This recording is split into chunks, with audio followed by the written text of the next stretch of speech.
So I'm going to talk about educational prosperity. As you can see, it's a life course approach to educational assessment. This wee boy in the photo is one of our Aboriginal students. We use the term First Nations for our Indigenous students. And he's just walking home from his first day at school. And this photo is taken about 3 years ago, but unless things change, he'll only have about a 40% chance of graduating from secondary school. It's really a terrible story in our Canadian history of how First Nation students were treated, and their plight is still evident. So I've been in this assessment business for a long time. Got involved in PISA at the very beginning. PISA is a program of international student assessment conducted by the OECD. I'm sure most of you have heard about it and familiar with it. And so back when we started in the year 2000, we were really about measuring math, science, and literacy skills very well, had very good international committees, very good measurement techniques, and so on. And at the same time, we were trying to say, what are the factors that predict why some students do better than others, or why some schools do better than others? And we went on what I call this quest for school effects. We were really looking at what are all the factors that are related to student achievement. So things we measured in the questionnaires, things like class size, pre-service education, teachers' salaries, and so on. And indeed, if you look at the PISA reports today, they're massive, 5 volumes nowadays. You'll see table after table of PISA results for countries with the cross-tabulation against teacher salaries, PISA results for the countries with the cross-tabulations for levels of education of teachers, and so on. But if you think about a 15-year-old student doing the PISA test, his or her reading skills are not what's happened in the last 1 or 2 years of school. It's everything that's happened right since, not since birth, but since conception, because a lot of things happen even prenatally. So when we embarked on this study called PISA for Development, I met with the minister in Guatemala, and I said, why do you want to go involved in PISA? And she said, well, I'm really interested in resilience. I want to know why are some students able to break through the barriers and become successful students. And I said, well, it's not about what's happening. And she wanted the magic bullet. What can we do to change our schools so that they're more productive? And I said, yeah, but it's not just about your high schools. It's about your elementary schools, and it's about your preschool education. It's everything back to healthcare of mothers during pregnancy. So I wrote out this model called educational prosperity. When I did this work for UNESCO, and there's references at the end of the slides here, I looked at the amount of change in PISA scores for the 28 countries that first got involved in PISA. And I estimated whether they're going up or going down in their achievement skills, in their reading skills, over the 20 years. And what this shows is the amount that countries went up or down in that 20-year period, expressed as effect sizes, or as a fraction of a standard deviation. And you'll see that there virtually none of the 28 countries were more than plus or minus 2% of a standard deviation. And just to put that in context, a good reading intervention can bolster children's reading scores by half a standard deviation, 50%. So going up or down 2% over a 20-year period is not very good. So here's Luxembourg, just went up a little bit. You're on the right side of the line at least, but less than 1% of a standard deviation. In other words, just completely flat. And I understand that they're not going to be doing PISA in this next go-round, partly because of that flat profile. There's Canada. We went down about the same amount. And guess which country went down the most? The one that was celebrated in 2000 is Finland. They're the country that declined the most. So educational prosperity, it's an assessment framework that includes a core set of metrics for success at 6 stages of development across the life course from conception to adolescence. So the model includes a set of outcomes, which we call prosperity outcomes, at each of the 6 stages of development. And it also includes a set of family, institutional, community factors that we call the foundations for success. So here's the model, and you can't see it very well, I guess, from a distance, but just to give you an idea, we have the 6 stages starting at prenatal, early development from 0 to 2, pre-primary, and so on, right through to upper secondary. And at each stage of development, we have some key prosperity outcomes. And so one could say, well, why these particular outcomes and why not some others? We had a number of meetings with countries to say what are the ones that are most valued at different stages of development. And also we wanted outcomes that if you measure these outcomes and measure them well, then adding something else to the margin is not going to help explain the educational prosperity of your country. By educational prosperity, we use the term thriving, and our vision for our company is called Giving All Children the Opportunity to Thrive. And so we want to have really good, solid measurement of those outcomes. Then we've got the foundations for success at the family level, at institutional level, which can include healthcare facilities, preschools, and schools, and then community factors and the role of families and communities across the things. So I won't go into all the details, but as an example, when we get to age 15, we've got educational attainment, how far children are going in school, academic achievement, say as it's measured in PISA, some measures of health and well-being, and student engagement. And then we've got family factors, and then school factors. So at the school factors, we talk about having a safe and inclusive environment, quality instruction, which is really one of the most important ones, learning time, material resources, and then finally a fifth factor would be family and community support. And so the idea is to focus your attention on those core factors, measure them really well, rather than taking the approach that's been used by PISA in the past of trying to measure everything and measure it in a rather cursory fashion. And if you measure those 5 things well, if you bring in something else and say, well, what about principal leadership? Isn't that important? Yeah, it's important, but if you measure those things well, you'll already have captured the variation that's evident in those other factors. So we say that success accumulates in 4 ways: through biological embedding, through the foundations for success, cumulative effects, and selection. And I'll just say a little bit about those and then show you a few slides on them. So the notion of biological embedding is that children's potential or lack of potential gets embedded biologically during pregnancy. The amount of research lately in neurobiology has just exploded over the last 10 years. So we talk about chemical signatures being attached to genes and the whole gene signaling and so on. The effects of critical periods during those first 2 years of development. We know a lot about that now. And we know that there are some children whose potential is compromised right at birth. And it's very difficult, and it's kind of a pernicious part of this model, because you say, well, gee, can't you recover from that? And I mean, there's some things that you won't recover. So the Zika virus, for example, that's a biologically embedded effect. Children will have their potential severely compromised.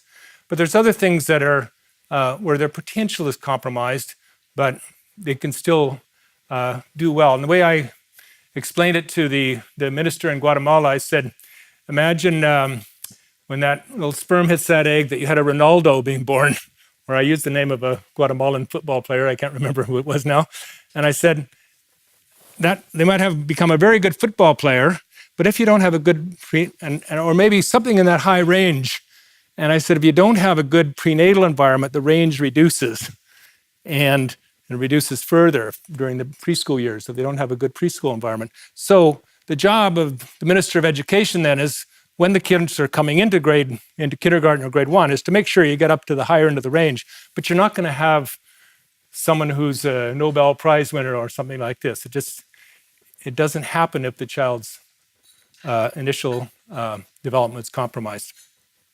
And indeed, in PISA for development, when we look at the range of PISA scores for the countries that participated, included Honduras, Ecuador, Paraguay, Guatemala, Zambia, Senegal, Cambodia, and Bhutan.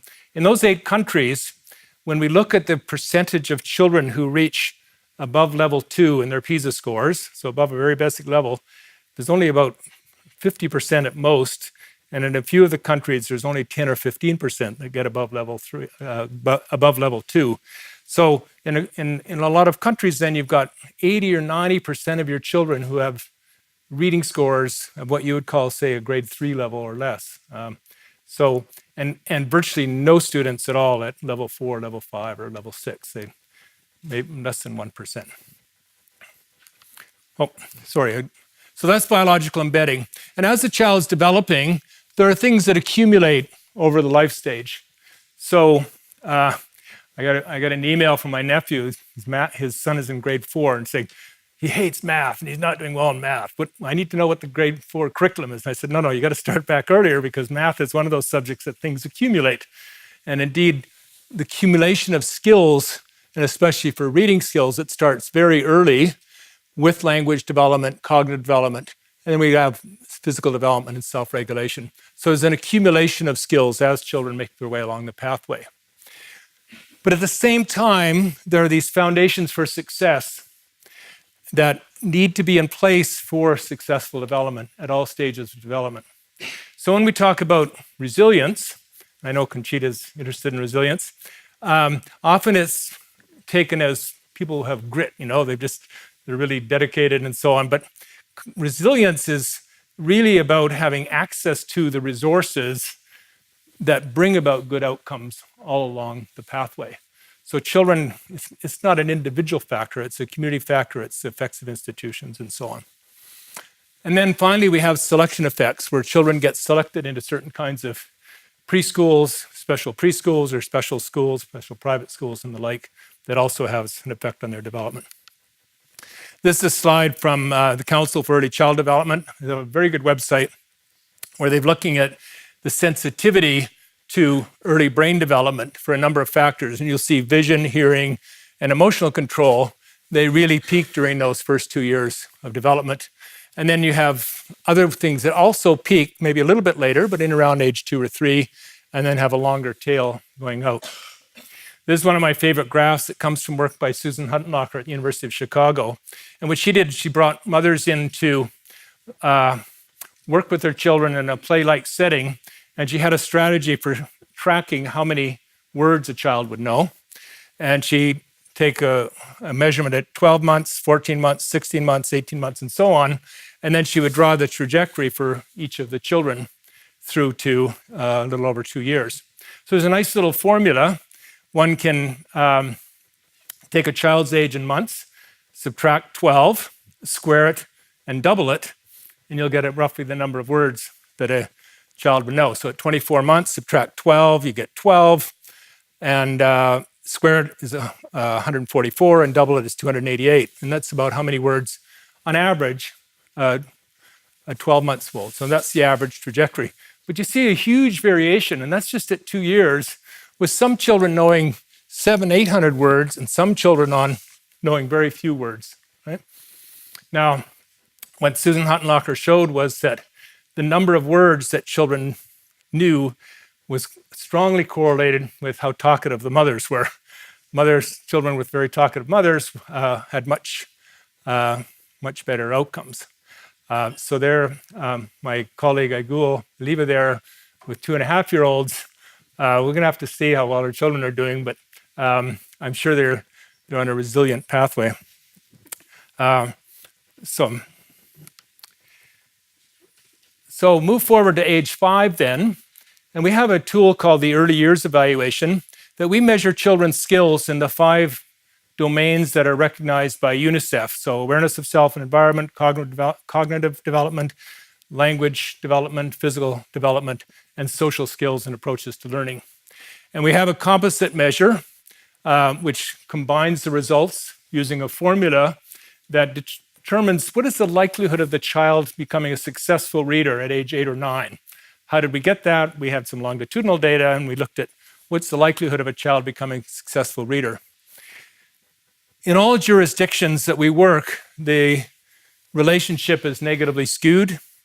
And if you look at, this is for children at age 5, if you look at 5-year-olds, most of them have skills of a 5-year-old.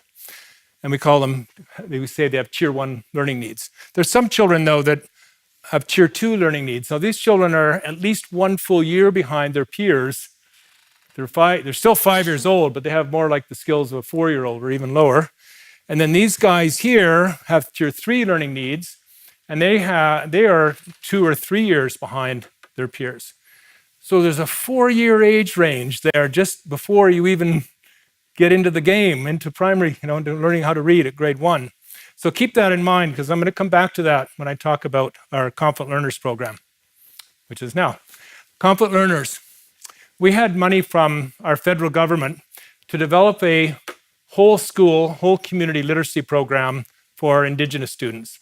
And as I said, our Indigenous students in Canada have very low levels of skills.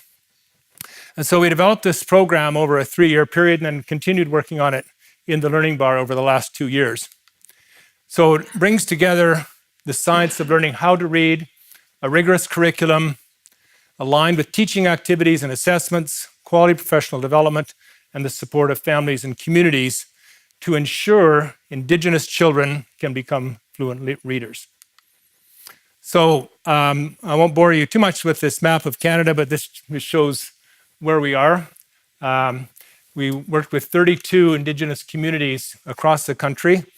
And when we started, we had trouble. They were always expecting us to come in to sell them a program. We say, no, we don't want to sell you a program. We want you to be a partner in developing this program. And so our program is really developed with and for Indigenous communities. We looked at a lot of different models of the development of reading skills, and we landed on this one. Why? Because it's very well used and makes sense, and it works. And the main thing is it's simple too. It's called the simple view of reading. So it says children's development of skills has 2 complementary dimensions. Code-related skills, or some people will use the term decoding, to sound out and recognize particular words. And then it has language skills, which is able to understand and interpret spoken and written language. So whether or not you're a Greek speaker, most of you could read in Greek just because you have the phonetic skills to sound out the words as you go along, but then you need the language skills alongside it. It turns out that French and English are 2 of the languages that have a very deep orthography, a very complicated word structure and grammar structure, but also many of the words are, they don't follow a decoding pattern. Just the word sight, as in sight reading, S-I-G-H-T, doesn't make sense. So they have a very complicated or deep orthography. Then there's other languages like Finnish, Czech, and Spanish have a very shallow orthography. So in those languages, maybe the code-related skills are not so important as the language skills. But indeed, when we look at our Latin American countries, the kids who do not learn to read well lack coding skills. And I'll just make that final point. When I talk to reading specialists and say, why do children, what about these children who do not make it to grade 3 as successful readers? And they'll say it always falls down to their coding skills. They don't learn to decode words. So we had a lot of discussion about the model for code-related skills, what domains it should include. So there's some very traditional domains that are embedded in here. But here's the thing, is we got the curricula from several countries and from all of our 10 provinces, and we had a big wall where we had Post-its, literally, identifying the key skills. And we wanted to develop what is the sequence of skills from the beginning of kindergarten through to about age 8 or 9 in the development of reading, and we're moving things around. And these reading specialists would say to me, oh, no, that has to go there. They need to learn that in grade 1. It's absolutely fundamental. And well, maybe at the beginning of grade 2 and so on. And I went back to my office and I mapped out the skills and I found, whoa, all of them were in grade, 58% of them are in grade 1 or just the beginning of grade 2. Okay, so now think about these kids, 4-year age range, coming into grade 1, and they hit what we call the reading mountain, and they can't get over the reading mountain. And so what do we do? In a lot of low-income countries, we fail them, have them repeat grade 1, and that doesn't work. Of all the things in educational research we're confident about saying is that grade repetition doesn't work. They repeat it twice, 3 times sometimes, and they just get an overlay of behavioral issues and a disaffection from school. So in Canada, we go to great lengths to try to label them. We say, oh, this child has something on the autism spectrum, or has an intellectual disability or a learning disability, And as soon as the teacher can code them, using the word code in a different sense, it's no longer their problem, no longer their responsibility, and we should have special schools for them and the like. Or the other strategy that's very common now is what I call wait to fail. Well, let's move them on to grade 2 because maybe they'll catch up. And they don't catch up. And we'll move them on to grade 3. I call that waiting to fail.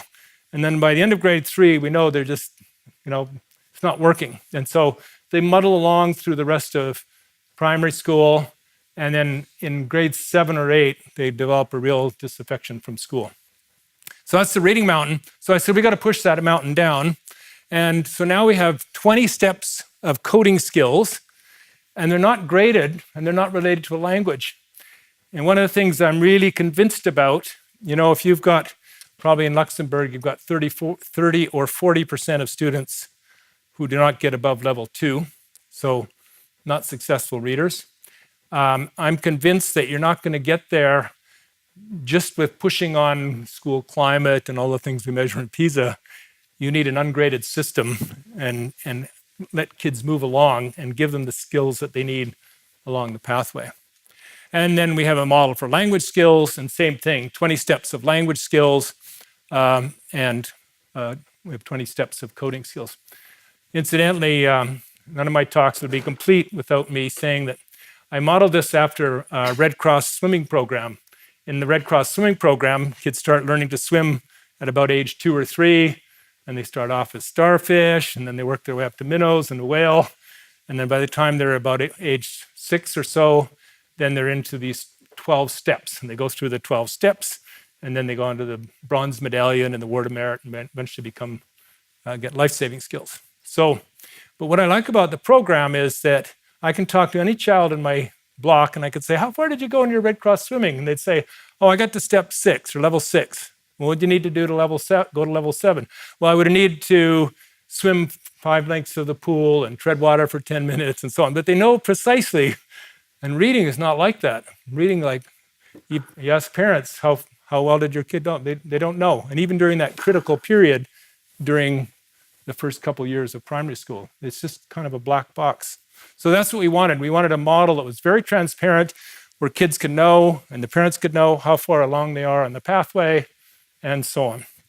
And in our Indigenous program, children get rewarded along at each step. Some of them have notes that go home for sure and tell the parents, well, they just finished this step, now they can do this, this, and this, and here's what's coming next, and here's some activities you can do at home to strengthen those skills, and so on. And some of them get little beads put on their book backpacks and so on. So this is the story I just told. We got all these curricula and amassed them, and we talk about the pathway, getting all kids on the pathway. So when we start the program with an Indigenous community, we want all of the children to be on the pathway. So here's where that child is, up around step 19 in language, but only step 5 in coding, okay? And so that's really the key beginning. And the way it works is when the children are in kindergarten, most of them are clustered around here, but you get a few that are out here. And then when they're in grade 1, it isn't like that ball moves up and then goes up again and then goes up again. No, what happens is kindergarten's here, grade 1 is here, grade 2 is there, and grade 3, they're all over the map. Not only that, the ones who are floundering, there's usually a concentration of data down here of poor coding skills, but they're okay on their language skills. So they finish that learning to read period, and we use the expression learning to read to reading to learn. And the reason we use that expression, it comes from a researcher of 3 or 4 decades ago named Chall, is that the dedication of the school system in teaching kids how to read mostly happens during those primary years, but after grade 3, the emphasis is on reading to learn. They have to read stuff. They have to read social studies and history and science and things. And unless they get over that first hump of learning how to read, then things are just getting more and more difficult. The concepts involve more and more reading, and so on.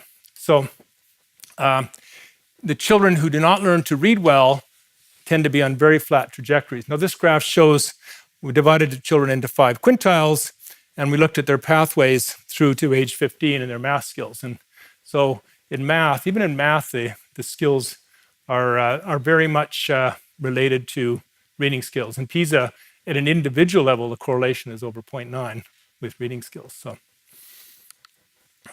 and then part of this failure to thrive is after grade 7, we have a survey called the Our School Survey, where we survey kids in about 5,000 schools across, mostly in Canada and Australia.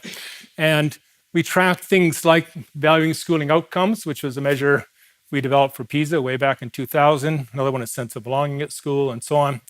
And the trajectory is down, down, down after grade 7. And it's not just the children who didn't learn to read. It's in general, kids become more disaffected from school during the secondary school years. I say to Canadian audiences all the time that our high schools are just not working for us for the majority of kids. And I have to say, my son who graduated 2 years ago, he was part of that national trend of going down, down, down. And it wasn't until he got into an interesting university program that he is moving out of the failure to thrive scenario. So this talk is about equality and equity. I developed a model for the Inter-American Development Bank, and then this model has worked its way now into the work done by UNESCO as part of the global monitoring reports. And so when I started looking at the literature, these terms equality and equity got used interchangeably and in a whole bunch of different ways. I'm sure you're familiar with that in your own fields. And so to try to bring a little bit of order to it, I use the term equality to refer to outcomes. And it's not about mean outcomes, it's about the distribution of outcomes among subpopulation, especially between high and low status groups. And I'll just say a little bit about PISA. When you look at PISA scores for low and middle income countries, they're a little bit positively skewed. So a lot of kids cluster down at the bottom. And as you move up on the G&I ladder, up in towards high income countries, the normal distribution doesn't move over. No, what happens is it just becomes increasingly negatively skewed. So you get more kids up at the upper end, but you still have this tail down at the bottom, which is the tail that was evident in our early years evaluation. Equity refers to fairness, the just treatment of people from different subpopulations. And so here's the diagram that I've used in the PISA for development. So equality is just about differences. So how are the boys doing? How are the girls doing in their reading achievement, for example? Or what's the difference between socioeconomic status groups? It's just about differences in outcomes. That's equality. Equity has to do with, do children, boys and girls, kids from different socioeconomic groups, different ethnic groups, immigrants, non-immigrants, do they have the same access to the things that matter? And what do we mean by the things that matter? Those foundations of success that are in the part of the prosperity model. Our earlier work really just emphasized this arrow here. We were saying, here's academic achievement, what are the things that matter? And we had a long, long list. So now I'm saying, let's just monitor these ones very well and look at differences among groups in those skills. We have some provinces that have really embraced this approach. One of them is Saskatchewan, and they have 28 school divisions, and they get one person who's the owner of quality instruction, or the owner of these different factors. So we track, we use relative risk as a measure, and so this is for Indigenous, non-Indigenous, and we say, what's the relative risk of different things? So here's a big one, having positive behavior at school, and this is based on children's own ratings. That's an elementary level. Look at a secondary level, 3.3 times as many Aboriginal children are at risk of having poor behavior. And then we do the same thing with equity. So to summarize this course of development, biological embedding during those first 2 years, 4-year age range of skills when kids are set to hit grade 1. They hit the reading mountain. If they don't get over the reading mountain, they're on very flat trajectories and ultimately disaffected from school. So, kind of a pessimistic note. I've only got a couple minutes left. I'll just say this works in the, what do we got? 15 minutes. Oh, 15, okay, good. So, good. My mission is to see if we can reduce childhood vulnerability by 5% in high-income countries and by at least 10% in low and middle-income countries over the next 5 to 10 years. My colleague who lives next door, he says, I get up in the middle of the night to go to the washroom and I see your lights on. He says, why are you up at 4 a.m? Surely it's not for, you're just retired. Why are you up? And I said, well, this is my quest. This is what I'm striving for in our work through the Learning Bar. So the Educational Prosperity Framework sets out explicit links to 2 types of educational policies: those concerned with improving schooling outcomes and reducing inequalities, and those pertaining to strategies for achieving educational goals. This is what we developed for our various ministries in Canada and Australia, and was also adopted in some of the national reports for PISA for Development. So this is what we call the minister's dashboard. So in the center here, you've got the prosperity outcomes. And in PISA, we measure math, science, and reading. We had a measure of attainment. We've got a measure of engagement. And we had several measures of anxiety, of health and well-being. And for the first time, I was successful in getting anxiety and depression into the PISA stuff, because that's really key to a lot of the work. There's a big national committee in Sweden now that have been tracking kids' anxiety and depression over the last 2 decades.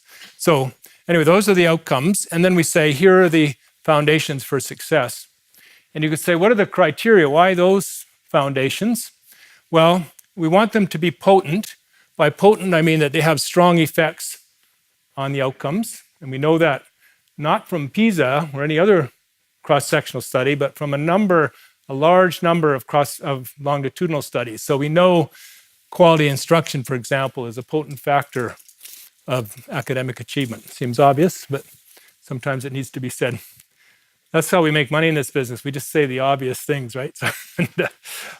So quality instruction, but it's also pervasive. Quality instruction is not just related to achievement, it's related to attainment and engagement and health and well-being as well.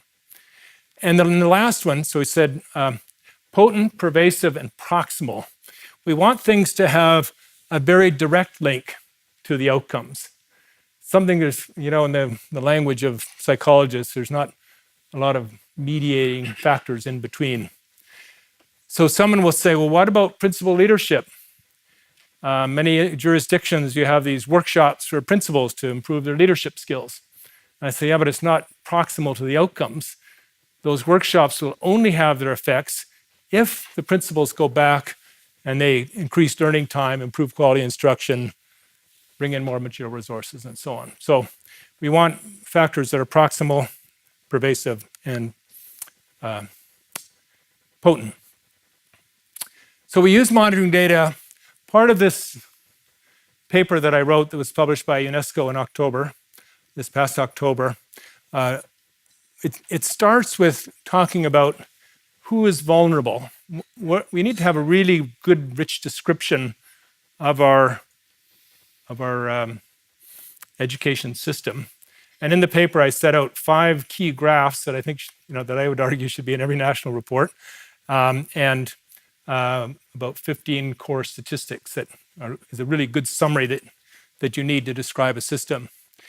So these are what are called socioeconomic gradients. I started doing this way back in the year 2000. And so all the gradient is some outcome like reading achievement against socioeconomic status. These are the results from Mexico. Mexico has a relatively flat gradient, and you can see that it's below the OECD. And so the expression that we used in the past was you want to raise the bar and level it. So we talk about raising and leveling the learning bar. If you raise it up, everyone's doing better. And if you level it, then you've got less inequality. So we want to raise and level the learning bar. That's the gradient. Each one of those little dots is one of the students who did the PISA test in Mexico in 2015. You can see a real big concentration of students with levels of socioeconomic status below, more than 1 standard deviation below the OECD average. And you've got a lot of students. There's the OECD average in achievement. You can see most of the students are below that benchmark of 500. So these are school profiles. So it's the same idea, but now instead of each dot being a student, each dot's a school. and we color code them to be blue, green, and red. So the blue ones being the private schools, the green being the urban publics, and there's the rural publics. And when I first started doing these graphs, it was way back in, well, more than 10 years ago. And thus I came up with this expression, learning divides. And it's a little bit of a double use of the word divides, because it's saying there are these giant divides, especially in Latin American countries, where you've got kids from high socioeconomic backgrounds going to quite well-to-do schools. Then you got this big group of urban public schools, and then you've got your rural schools. And you can see, the schools in the urban sector, they're doing well, do just as well as the private schools. There's no special magic there. If you just look at the average, you'll see about a 30-point gap. So in PISA skills, but after you adjust for family background, that gap reduces to virtually nothing in most of the countries. But then you've got these rural schools where you have a lot of vulnerable children. So whenever I go into any jurisdiction, if I were to come to Luxembourg and look at your PISA data from last year, that's where I'd start. I'd look at the gradients and the profiles. We also do what are called vulnerability concentration plots. They're quite similar to what we'd call Lorenz curves, where we're looking at the distribution of skills. But we want to know, where are the vulnerable children? And I'll come back to why this is important. But basically, each one of these numbers you can multiply by 100 for Mexico. But what we find for Mexico, 50% of the students with scores, not level 2 and lower, but level 1 and lower, so very low levels of skills. Most of those students, half of the students in Mexico are in just 11% of the schools. So it's still a lot of schools in Mexico. It's like 4,500 schools, but still, at least you know that's the level of concentration, okay? If you look at the concentration of students in Mexico at level 5 or level 6, there's a very small number, and half of those students are in less than 2% of their schools. So most of the high achievers are concentrated in a very small number of schools. So this is, when the OECD started asking me about policies, most of the countries are concerned with allocating resources.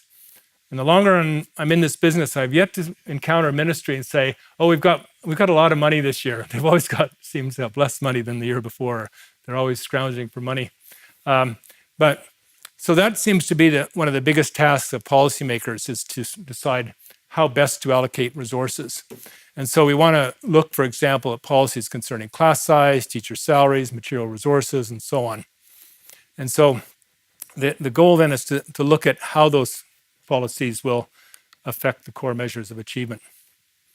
So this work comes from the original Learning Divides paper, which was also published with UNESCO about 10 years ago. And I've got these 5 strategies, and some of them can be done both the child level and the school level. So you could actually say there are eight strategies, but I'll just talk about the 5. So a universal strategy. A universal strategy is one that you apply to everyone. So you say, well, we're going to revise the curriculum, or we're going to reduce the class size across all the schools in Luxembourg. That would be a universal strategy, okay? And so if you have a really good universal intervention that could raise scores, remember you were only 1% change over 20 years. If you had a really good intervention that could raise everyone's achievement up by 0.05, of course you would raise the bar up by 0.05.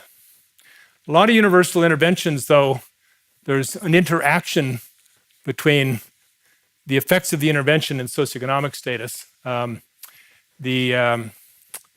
that? I'm blocking on that famous language program that's been around for 20 years, the TV program. It'll come to me in a second. Anyway, the idea was to have this language program that was a TV program, there were puppets and everything, and it was to raise the skills. But what they found is it worked for high socioeconomic status families. It worked for everyone, but mostly had bigger effects for high socioeconomic status families than low socioeconomic status families. And so the bar went up, but it went up like this. And then you could say, well, is that a good thing or not a good thing? At least everybody moved up. And when they sent the ethnographers in to see what was going on, they noticed that in the lower socioeconomic families, and remember this is 25 years ago, that a lot of the children in poor backgrounds were home with the mother, and the mother would have them in front of the TV, but the mother's got all kinds of other stressors, just getting meals together and all the rest of it. And so the kids would watch the program, they benefit from it, but not the same as having it reinforced by sitting down and having the parent reading the books and so on. Okay.